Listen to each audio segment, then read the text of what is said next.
Hello once again and welcome to Third Eye Africa TV. And we want to look at issues bordering democracy. The ingredients of democracy tend to be promises that politicians always make to the electorate. What is it that they tell the electorate, vote them in? And when they do win, what is it that they have to provide for the electorate? And in Nigeria, it's been christened dividends of democracy. I give you my votes, then you give me welfareism, starting from security.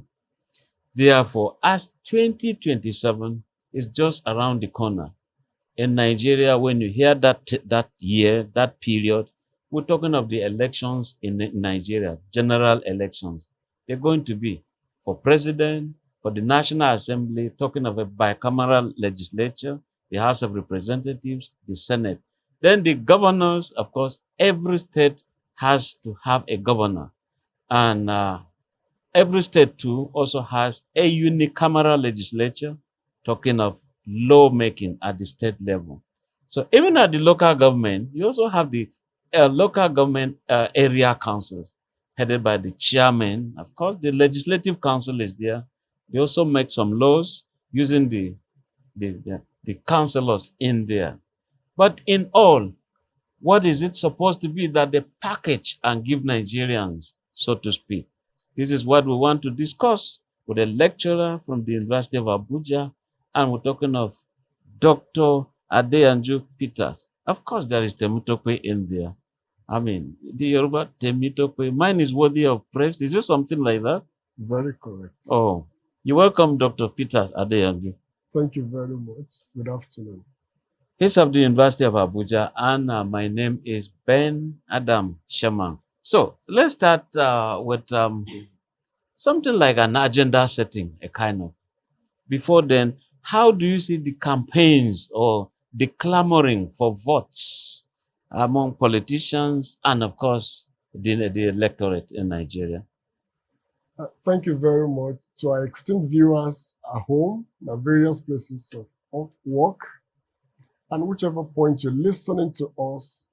The Third Eye Africa is a very special program that you should watch, and it's indeed very informative, and it's indeed an opportunity for you to add value to knowledge. In Nigeria, we have what we refer to as, because we practice what we call a constitutional democracy. It allows for periods upon which there is allowance for campaign.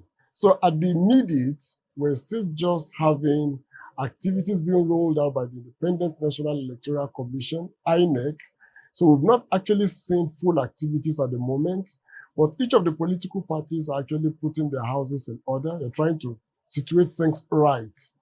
And at the immediate too, we have issues relating around the constitutionality of the different political parties. But we hope that when the program actually commences in earnest, we will know the actual actors and the political parties that will be right there, and for the populace to determine for which of the parties to vote for or candidates to vote for. Thank you very much. Now, when you look at various sectors of the Nigerian society or the country itself or the state, now, if you were to advise any of the political parties or any of the presidential candidates or both party and presidential candidate, what therefore do you think they should be looking at in terms of providing these dividends of democracy for Nigerians?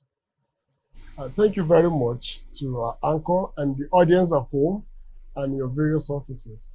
Just for the purpose of emphasis, this is actually the right time for the political party and the candidates of each of the political parties to begin to refocus themselves, to understand that in a democratic system, it is a government of the people, by the people, and for the people. Therefore, the people should be the primary focus of the party, the primary focus of the candidatures of each of the parties, because the people-focused agenda will help them to situate themselves right. Because today now, The people, the populace, truly needs to enjoy the dividend of democracy because it's an issue of social contract. The people here now are assuming that we are in a contract with certain members of the same nation where we belong and assign you the role to go there and represent them.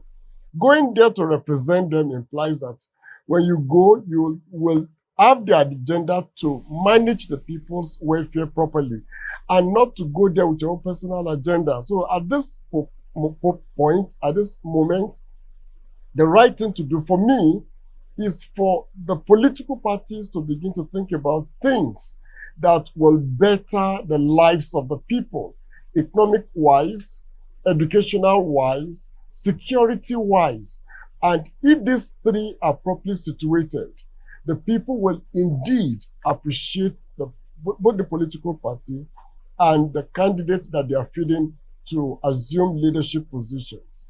Thank you, Uncle. Okay, let's look at some sectors. Some will say, oh, pay attention to the economy. Some will say, oh, you can't have the economy when you don't have security. Some will say, okay, security, you can have it, but is there political stability? A kind of. So, what really among these three, economy, political, and security, which one do you think is a priority? For us today in Nigeria, the basic, the fundamental, the most essential today is the economy. And the economy provides answers to the security, also provide answers to the political situations. I situate things right in this context. You see, security today becomes an issue because the economy is questioned, is in trouble. Imagine a situation where we have social justice, where we have equitable distribution of resources, where there is better program for every citizen, where there is a life guaranteed, where there is better life. People can feed well, people can have a program, a prospect for their tomorrow. Obviously, the security will take care of itself. You see, security today becomes an issue because virtually majority of the populace have questions to answer. Unemployment is high, though population is increased, but the issue is there is no employment. There is, for a very large population, especially for the youths. And because there is issue of unemployment, then there is issue of possibly housing not adequate. There is no housing for the citizen in a very considerable amount. Then there is the issue of maybe education, health. Now, the power to provide these things for the citizens and for themselves is not there. So you see, the question of economy arises. Now, because of this, people begin to seek for alternative means of survival. Take a specific reference to a very old scholar, Robert King Martin, on the issue of anomist theory. His assumptions suffices today. In the instance where the state, the government, cannot make provision for the people to survive, and because the demand of the society is on the high side and the people must survive, most of them will then begin to look for alternative means of surviving. And that's why some of them will have to consider the issue of crime as an alternative option. But that is never an healthy option for any reasonable human being. But that is the issue. The economy is the priority. If the economy is very right, then the issue of politics will situate itself properly, and as well as the other variables within the system. Thank you. Some will say, rather, if you have a very stable polity and would put good people put in the correct places where they ought to be, then the society will be better for it. Don't you think politically too, we ought to get some things right? That's a very good argument. Now, for those of us who over the years have studied human society, will appreciate the fact that, you see, the issue of politics, it is more like a secondary issue. especially when it has to do with the human relationship, governance, leadership. But you cannot absolutely trivialize the issue of leadership. Leadership is a core in human society. And indeed, it is a major characteristic of the society. Yes, it's very right to say, if you have the right leaders, obviously the society will function well, because it is the leaders that determines and defines, the major activities within the society. And I've also argued over the years, if you look at the society, you cannot jettison the fact that the citizens, the followers, are also very important, because leaders emerge from these followers. So there is a nexus between followership, leadership, and the institution. Yes, leaders build institutions. Followers produce leaders. So we as followers must begin to reevaluate and re-examine the kind of followers that we are. Yes, at this point, we must be very, very deliberate, practical in determining who leads us. Because you cannot take the risk of just putting people who are not fit into leadership. Obviously, the society will retard, the society will be stagnant, and issues of security will increase, and lives will possibly be lost for it. So please, let's be deliberate in looking at the issue of leadership, especially when it comes to 2027. And that should be our focus of discussion, virtually within the family, within the different social agents in our religious settings, in the school, everywhere. We must choose right come 2027 as a country, Nigeria. Thank you, sir. Yes, then you also look at the agenda for the youth. We are told that the youth actually constitute the largest population as it is, and the number keeps increasing, so to speak, meaning that the future is all theirs. But so, in your own thinking and by your own observation, are the Nigerian youths actually taken care of the way they ought to be? Thank you very much, Uncle. If you ask me, is the Nigerian youth actually properly taken care of? My answer will be very specific. As an individual, please, we need to appreciate this is my personal opinion, right? And I have justification for that. Today in Nigeria, the youth population is very high. The youth demography is not properly being harnessed. It's not properly being explored. And in honesty, the government needs to do more.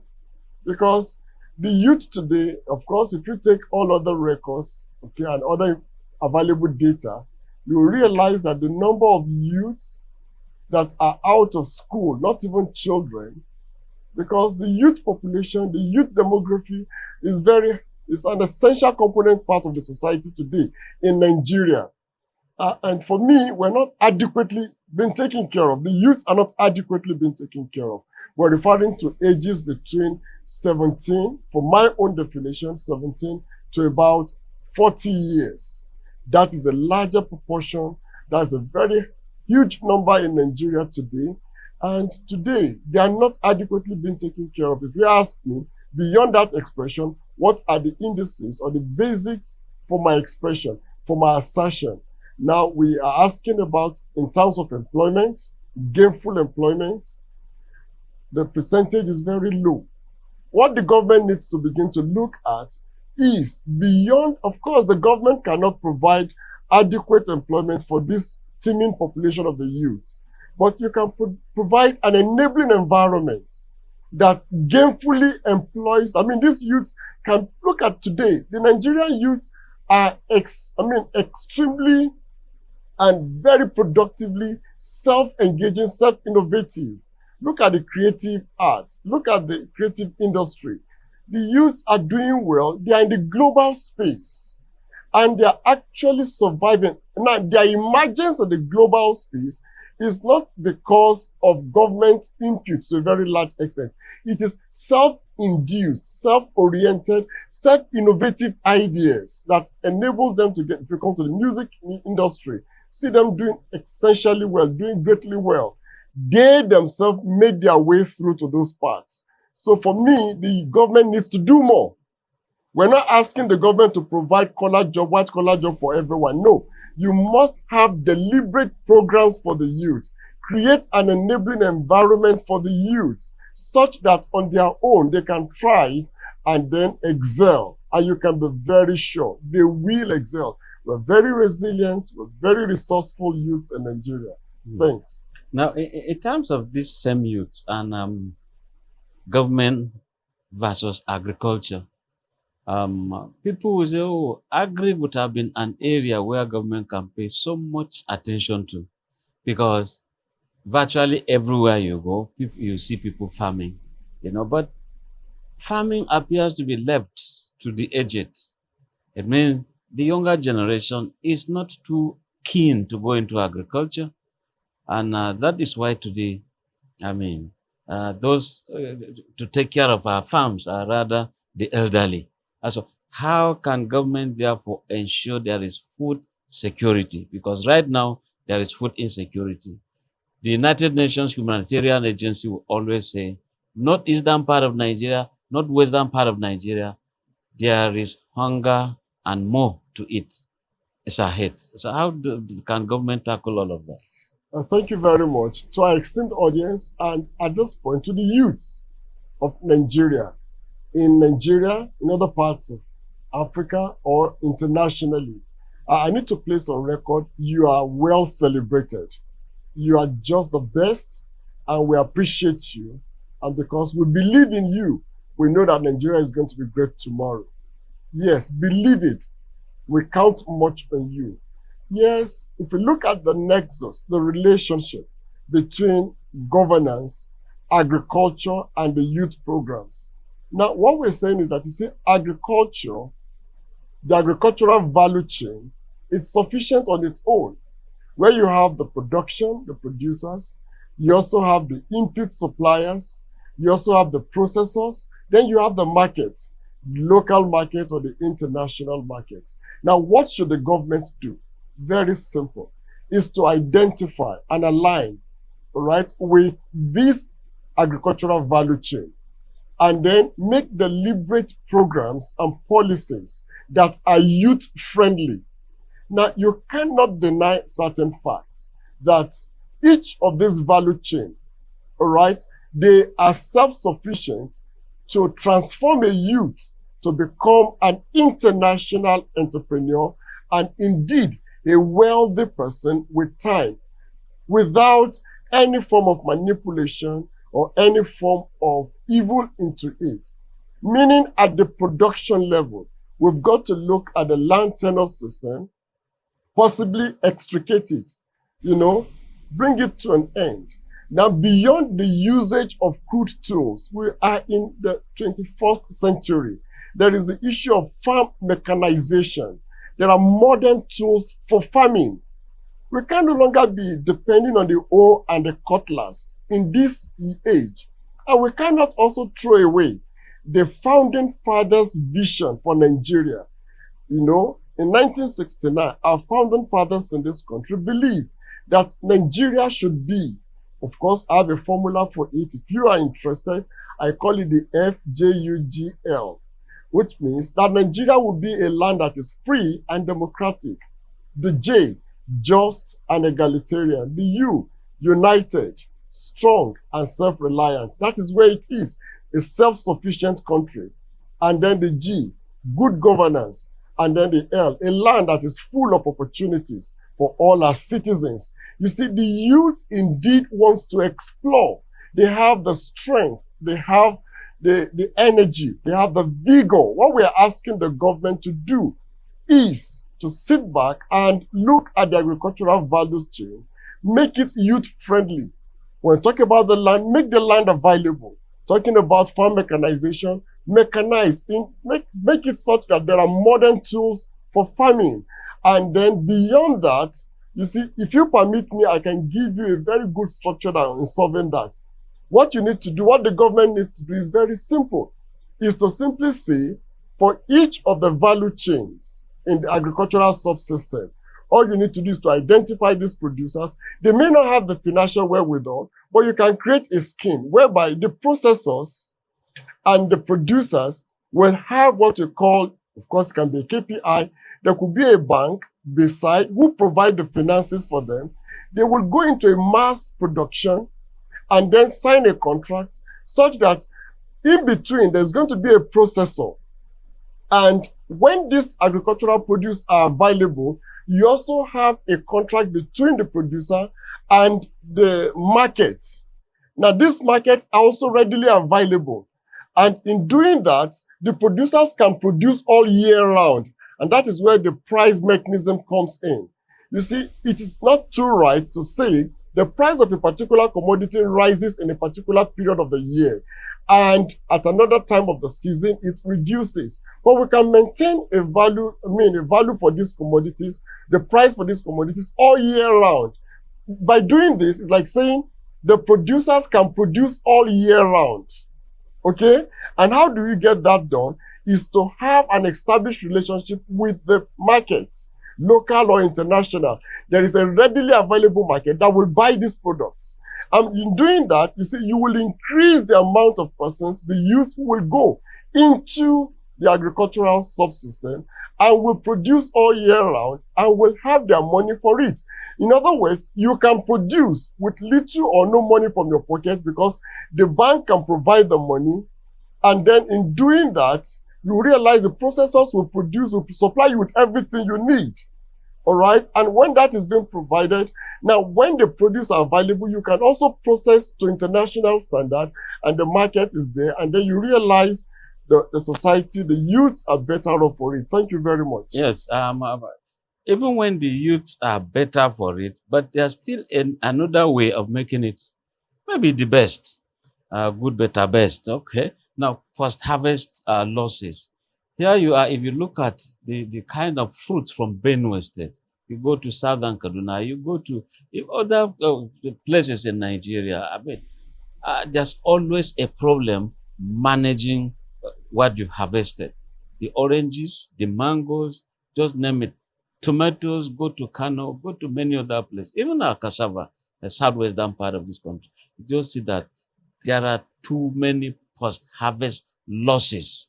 You know, what would have also enhanced the market by way of the chain we're talking about, value chain, you see that there are losses. And so how can this be harnessed? I mean, you can't just be looking at even your fish you farmed, suddenly no market for it. There are many losses. How do we take care of this? Thank you very much. To our esteemed audience and to our youths, actually, this should be an eye-opener for you, that agriculture is indeed a wealth-creating unit that you can explore. You can really be wealthy being a farmer, being an agriculturist.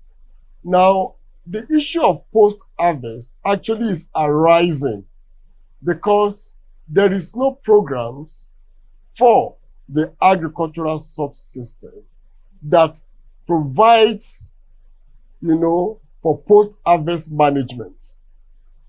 Even from the point of production. Okay, if you look at the agricultural subsystem, we have different species of agricultural crops that we are talking about.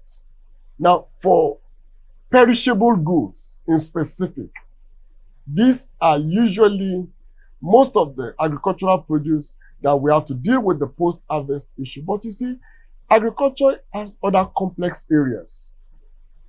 There are other parasitic, there are other organisms that also destroys agricultural produce, that reduces the value of this agricultural produce. But looking at the post-harvest losses, what do we need to do? What can the government do? It's very simple. Like I did say, all we need to do is to have individuals whose interest is to review and evaluate the agricultural subsystem from the point of production to the point of harvesting this produce and to the point of processing to the point of market. Now, imagine if as a farmer for vegetable, or even, look, we also have a dairy value chain beyond the vegetables, beyond other agricultural produce. Now, what we're saying simply is like saying, if I have a buyer demanding for a particular quantity and quality as required, such that I have an input supplier who is also providing me with other needed inputs, implements, as well as the fertilizers, as well as the chemicals, the herbicides, the pesticides, to maintain the value of the product. You see, the quantity can be guaranteed. So at the point of post-harvest will be the market already is coming to get them. So number one, government also can introduce a deliberate program whereby they become the larger buyer of these products. Okay, that will manage the post-harvest losses, because you cannot deny the fact that most of these farmers that produce in large quantity are in rural settlements. The agricultural extension workers are very negligible. They are very few. And then number two, the roads are very bad. And then number two, there is no deliberate transportation of this agricultural produce from the point of production to the market. So that accounts for the post-harvest losses in a large quantity. And it reduces the monetary value of what the farmers also get in return. So there are things to look at. One is the presence of these parasites and other microorganisms that devalues the agricultural products. And then number two is the roads, the linkage from the point of production to the markets, even to the processors. And then you cannot deny also the issue of insecurity too. Today in Nigeria is prevalent, and it's an area for research, and government must pay attention to it. Thank you very much. Yes. Then this issue of are we playing politics on that sector? Cocoa, you know, those days that we have granite pyramids in Nigeria, the oil palm in southeastern part of Nigeria, then cocoa has been there almost in abeyance. But today we're seeing that the government saying that, oh, there's going to be that cocoa alliance, Cameroon, Nigeria, Ghana, Ivory Coast, and that they want to see that, look, instead of exporting raw material, cocoa, raw in its raw form, process it in Nigeria. We'll be hearing this, and all the times we keep hearing it. Suddenly it has woken up again. Now, is it that because there is campaign election around the corner in Nigeria? Or, I mean, are we playing politics? Thank you very much. Again, to our esteemed audience, honestly, Nigeria is a very wealthy country. Nigeria is a country that can be self-sufficient. Nigeria can actually produce and, to a very large extent, feed herself. Now, if you take cocoa as one of the products in Nigeria that is largely being produced, it will be very right to say that the government needs to do more than what they are doing today. If I'm permitted, let me establish it this way, that there is nothing wrong for the government to provide specific programs for farmers. Number one, free education for all farmers in Nigeria. This will attract the youth. Free housing for farmers in Nigeria. Free and readily available loans for farmers. In other words, if you look at the Nigerian Constitution, the Chapter 2 of the Constitution should be made justiciable, should be made enforceable, not just only the Chapter 4 of the Nigerian Constitution. It should go beyond that. If government is having the fund, then it will make it available. No. Electricity, water, education, and other social benefits, welfares, should be, the citizens must be the core, must be at the forefront, and must be the focus of governance. And citizens should begin to hold leaders accountable in this respect.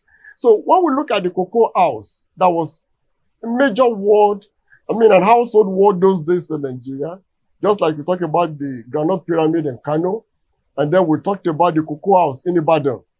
Today, what we're saying is very simple. Yes, we can go back beyond just mere expressions and political slogans and campaigns and take it as a national program and then ensure that cocoa farming in Nigeria become a mainstay. It can sustain and have, of course, if you look at the Nigerian available records today, shows that even the petroleum is not the major source. It's not the highest source of our revenue generation today. There are other non-oil revenue generation. One of them is the agricultural produce, and cocoa is one of them. So what we're saying is that there should be deliberate policy of government, deliberate programs of government, integrating the private-public partnership without unnecessary bureaucracy that enables and makes farmers of cocoa wealthy naturally without any form of interference or encumbrance. Thank you very much, sir. Dr. Adeyanju Peter, University of Abuja. We'll just go on a short break, and when we come back, of course, we'll be looking at, first of all, we'll hear what Nigerians are saying. As Nigeria is moving towards 2027, what should be the focus of politicians and different political parties? Would that be very, very attractive enough for Nigerians to vote for them? Well, you can listen to Nigerians, just hear their views.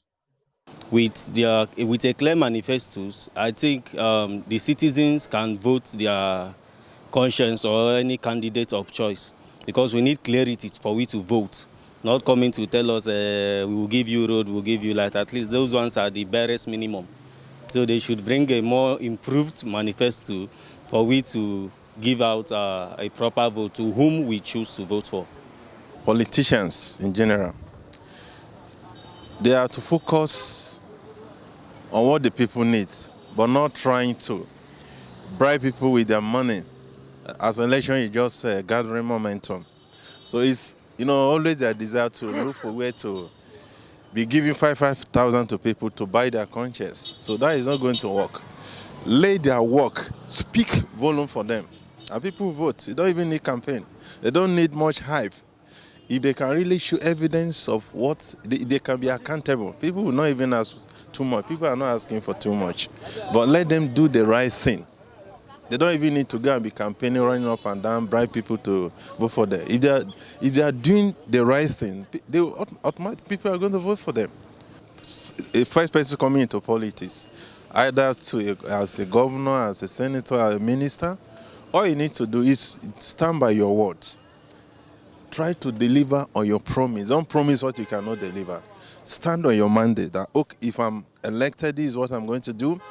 And once you're given that mandate, stand by it and deliver on the promise. So I'm talking to those who are just aspiring people coming into position of power. So I think the Nigerian politicians should focus more on the needs of the citizens, the needs of Nigerians actually. They should take away all these selfish odds. They should look for things, or they should do things, the necessary things to aid the growth of Nigeria.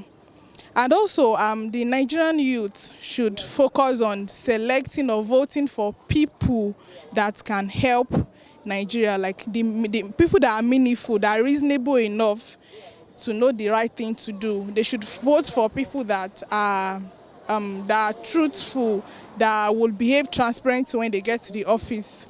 Yes, my advice to all politicians, both those that are contesting elections and those that will be appointed into various offices after the elections, is that their focus should be on how to deliver dividends of democracy to the Nigerian people. Yes, because without dividends, democracy is nothing. You understand? So, because they say that democracy is the best form of governance all over the world, and a lot of countries are embracing democracy. And then it is because people believe in democracy. That's why so many countries, you can see some countries that were even in military regimes. Yes, tuning into democracy. So my advice to politicians is that when you get there, when you contest election and win, make sure you deliver on your mandate. There are those promises you made to the people while campaigning. Don't overlook those promises. You may have been voted in because of those promises. So make sure you deliver on dividends of democracy. Yes, politicians should be focused on identifying the needs of the masses, targeting those vulnerable areas, and making sure that their programs align with those objectives, promising to deliver. Because a proper knowledge of what the people need will determine what their programs will look like and how they'll be able to deliver at the end of the day. And for the masses, they should listen to those who speak to their need. And any politician that does not understand what the problems are should not be given any opportunity to come close to winning. It should be more of people-oriented programs being tailored towards what will make their life better. It shouldn't be about the politician. It shouldn't be about his ethnicity. It shouldn't be about his religion or the party. It should be about who is speaking to our needs and who is knowledgeable and prepared to delivering on their promises. I think their focus should be more on the youth. Yes, I feel the youth, because the youth are really lacking a lot. They're lacking a lot from people that are graduates and those that are not graduates, the ones that are still staying at home. I think the youth needs more empowerment, more work empowerment, specifically on work empowerment, because a lot of the youth that are with certificates, went to higher class, first level, are still at home, and our government are not doing anything about it. They are not actually saying anything about it, which I feel in 2027 they should at least a little bit work on that. So yeah. Welcome back. Now, let us go to the education sector. It's like, are we deliberate here? You are from the academia, a lecturer in the University of Abuja, and we're talking about agenda setting. Incidentally, we are not yet talking about education, so time has come for it. What should be the focus of when it comes to the educational sector? As an insider, what are the teething problems you are seeing, especially when it comes to education? Thank you very much to our anchor and to all our viewers listening out there. Education for me, I define it as the quantity and the quality of the knowledge you acquire over time that positively transforms your behavior positively. You see, education has the potential, it has the capacity, it has the propensity to transform your behavior positively, makes you a better person. The government must prioritize education. The government must make education, if possible, number one. Of course, you and I know that there is a popular saying that if you think education is costly, try ignorance. Ignorance naturally on its own, it's deadly, it kills, it destroys. So education is the solution, is the panacea to every of societal problems. I've argued over the years too that there is a disconnect between those who are in the seat of governance, the policy makers and policy implementers, and the research-based institutions. Education is suffering in Nigeria. For me, if I take it from the basic, the primary education, to the secondary education, to the tertiary education, our concern should be from the point of enrollment, to the point of retention, to the point of completion. Enrollment, retention, and completion. Government must have deliberate programs for that, especially when it has to do with gender issues, the girl child and the boy child. Of course, you cannot deny the fact that the percentage of the boys at the point of enrollment, if considered to the point of retention and completion, is always higher compared to the girl child. for a nation like Nigeria, that is where research comes in. We should then provide what I refer to as rational, objective, okay, practical answers to why is it that there is a decline between the percentage of the girls for the point of enrollment to retention and completion. It's there you begin to see cultural issues coming in. Early girl child marriage, insecurity also being part of them, the issue of inability to pay school fees. So for the government, you've got to look at also the issue of infrastructure. It is amazing. It's very amazing. Let all those in government today, our leaders, both the president, the governors, the members of the National Assembly, the State of House of Assemblies, the chairman and the councillors, go back to the primary schools where they all graduated from. The secondary school they all graduated from. Their alma maters, the monotechnics, the colleges of education, and the university they all graduated from. And tell themselves the honest truths. Should those structures still be the way they are? Some of these primary schools no longer exist. They are dilapidated. They are no more there.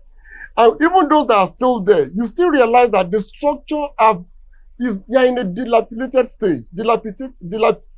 state, whereby you realize that apart from the fact that the buildings are already collapsing, the roofs are no longer there, the chairs are no longer there. Sometimes you see children under the tree, even in the rain. So one, government must make deliberate effort to ensure that they re-evaluate the educational system in Nigeria. If UNESCO says that the minimum that should be given to education from a national budget on a yearly basis should be 26%, what is the percentage that today we're giving to education in Nigeria? Again, the quality of the teachers cannot be in doubt. You cannot have, of course, it is the quality of your educational system that determines the quality of the state, the nation you live in. So we must focus on that, the training, the retraining, and the research in educational system. Thank you very much. Yes, and now I can see that the university itself is also hosting an international conference, and the theme is gender, globalization, and good governance. You know, now this is coming within the context of elections in Nigeria, which is also part of this agenda setting we are discussing. So why this choice? Thank you very much. Actually, the forthcoming conference, it is an international gender conference. International gender conference. It is coming up in July 30th and 31st. July 31st is the day celebrating the African woman. The day set aside to celebrate the African woman from North Africa, East Africa, West Africa, Central Africa. The African woman is a great woman. We're celebrating them. Now, the International Gender Conference is actually organized by an NGO, Organization for Gender Advancement and Educational Development International, in collaboration with the Center for Gender Studies and Youth Advancement of University of Abuja, also in collaboration with the Mariam Babangida National Center for Women Development.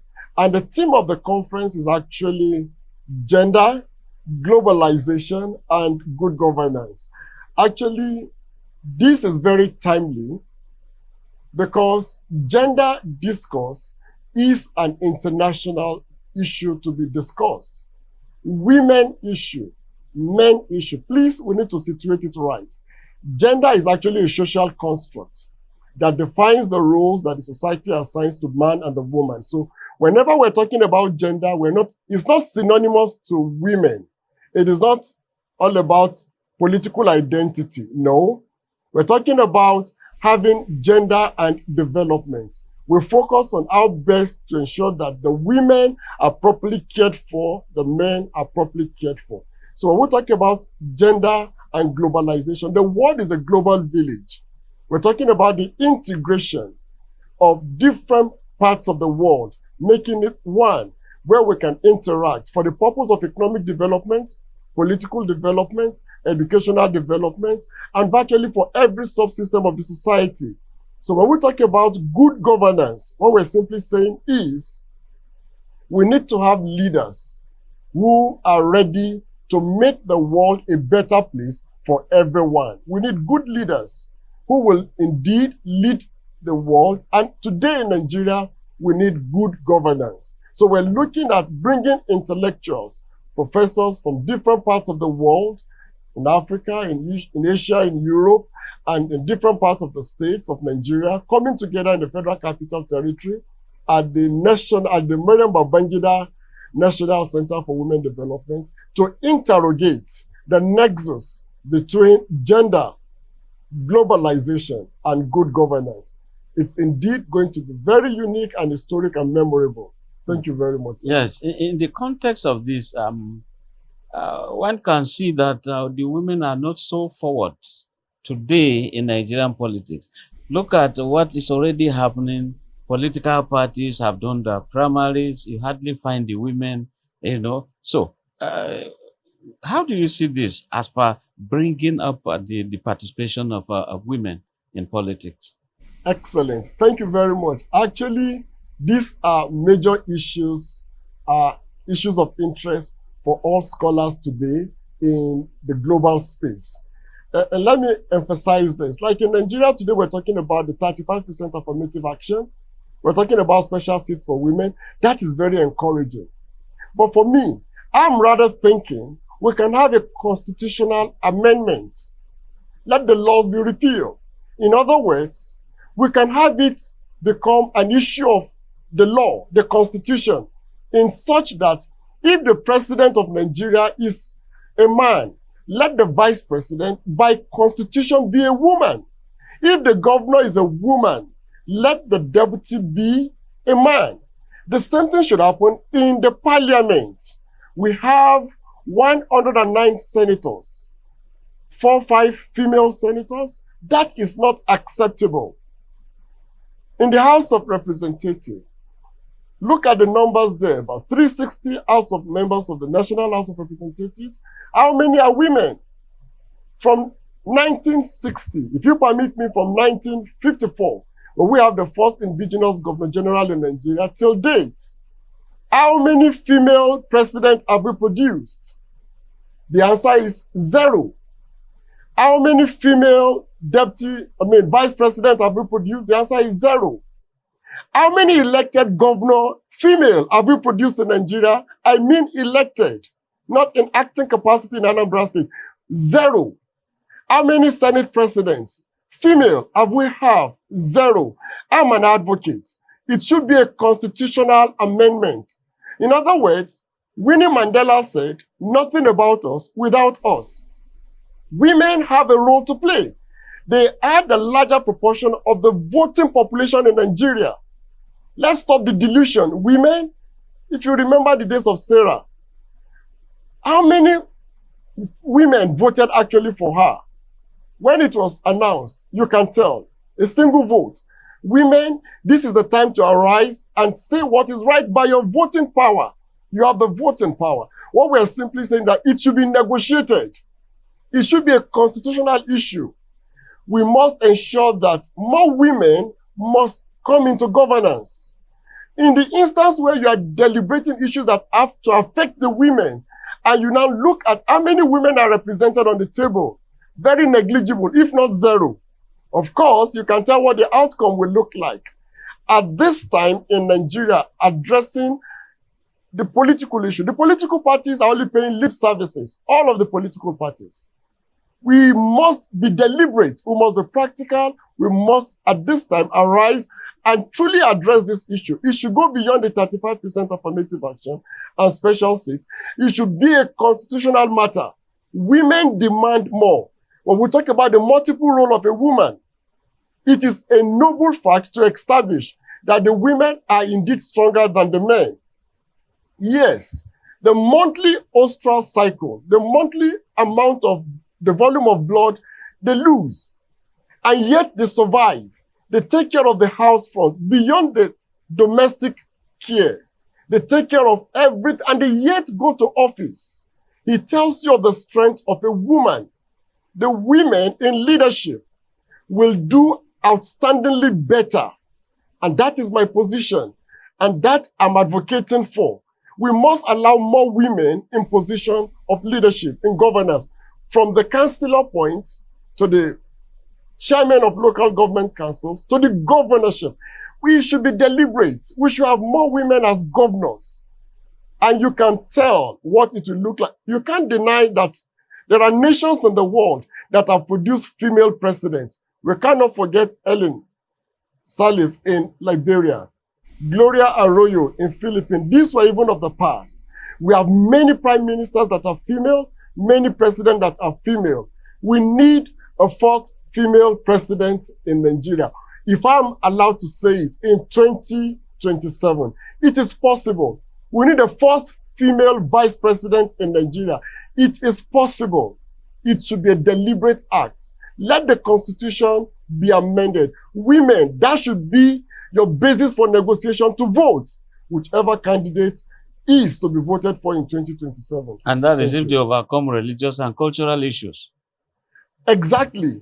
What we're simply saying is, what are the factors inhibiting women in the places of leadership and governance? Religion is one. 2 is the cultural impediments. And 3 is economic, the economic power. I teach in the university, for instance, issues of gender. You see, the moment you take the economic power away from a woman, the moment you take that economic power away from a woman, you have absolutely inactivate her. You have rendered her powerless. Imagine if a man goes to the office and the woman goes to the office and they both earn possibly good salary. You can be 100% sure that the man will have greater respect for such a woman than a woman who is only allowed to stay at home and take care of the home front. These are the reasons we dehumanize, ill-treat a woman. Religion is a tool. Religion should not be used as a tool to totally deactivate or incapacitate the woman. The woman should be respected. The culture, I must confess at this point, is a creation of man. Every cultural practices that you see today that tend to, just like what Simone de Beauvoir advocated against, women are not second-class citizens. They are not our properties. They are not inferior. Women are equal. The issue of gender equality and gender equity is another topic for another day. But we must treat them first as human beings. And secondly, give them their rights. So cultural impediments must be totally abolished and eliminated. Religious restrictions must be removed. Respect the woman and allow her to rule.